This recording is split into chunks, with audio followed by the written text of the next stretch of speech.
नमस्कार नमस्कार. सर, तुमचं पूर्ण नाव? माझं रामकृष्ण जानोबा एलमटे. तर गाव?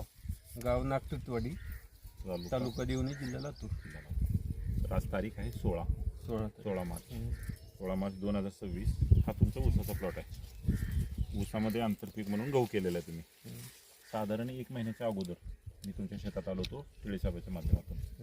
त्यावेळेस आपल्या ह्या गव्हाला ऊसासाठी भूमी पॉवर नावाचं 12 किलोचं खत दिलं आपण आणि वर एक ग्रो नायट्रोकिंगची फवारणी केली. ते तुम्ही केलं ना सगळं? हो. कोण्या खतामध्ये मिक्स केलं? आपले दाणेदार सिंगल सुपर फॉस्फेटमध्ये मिक्स करून टाकलं. ज्यावेळेस आपण खत टाकलं त्यावेळेस ऊस केवढा होता उंचीला? छोटा होता. केवढा अंदाजे? एवढा होता का त्याच्या खाली होता?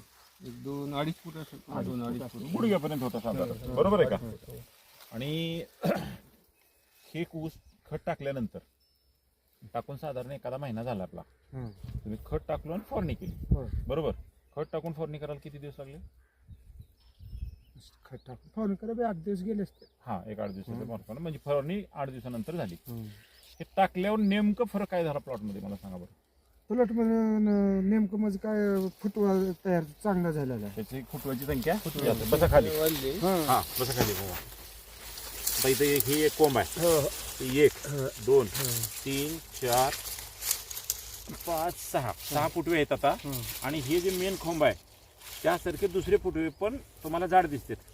ऊस जाड दिसते का मग खालून जमिनीत पण? हे फुटवा जाड वाटतंय का? वाटते. हा.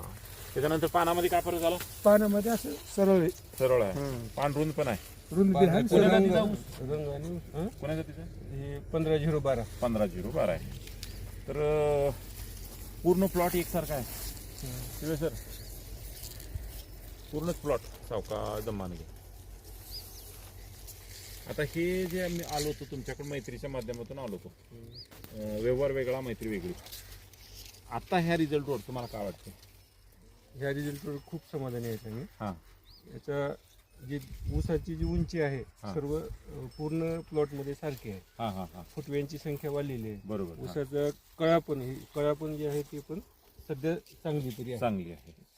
आता हा डोस पुढे कंटिन्यू करायचा विचार? हो, तुमच्या मार्गदर्शनाखाली. हां, नाही, परंतु आता ह्या रिझल्टवर पुढे ह्याच पद्धतीने चालायचं आहे का? हो.